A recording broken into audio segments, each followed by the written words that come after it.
আজকে এটা পার্সেল যোগে আসছে আর কি। আজকে রিসিভ করছি, এটা মাত্রই রিসিভ করলাম, মাত্র এটা রিসিভ করলাম বইটি। ও কি রিসিভ করছি আপনাদের একটু দেখাই।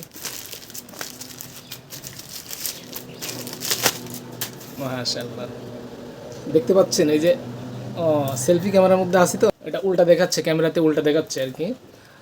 শামাইলে তিরমিজি, এটা মানে ফিলিংসই অন্যরকম। এই বইটা এমন এক বই, মানে এর মধ্যে হুবহু রাসূল সাল্লাল্লাহু আলাইহি সাল্লামের চেহারা সুরত, তার গঠন প্রণালী কেমন ছিল, পাট থেকে মাথা পর্যন্ত নিয়ে রাসূল সাল্লাল্লাহু আলাইহি সাল্লামের চুল মুবারক কেমন ছিল, মানে শরীরের গঠন, পূর্ণাঙ্গ গঠন কেমন ছিল, কতটা সুন্দর ছিলেন রাসূল সাল্লাল্লাহু আলাইহি সাল্লাম, এর পূর্ণাঙ্গ বিবরণ রয়েছে এই শামাইলে তিরমিজির মধ্যে। তো কিছু কিছু পড়ছি যা পড়ে তৃপ্ততা পাইনি, তো ভাবছি হয়তো এই বইটা 800 পেজের একটি শামাইলে তিরমিজিতে 2 খণ্ড একত্রিত, তো ভাবতেছি যে এই বইটা পড়ে হয়তো অনেকটাই এর পিপাসা মেটাইতে পারবো।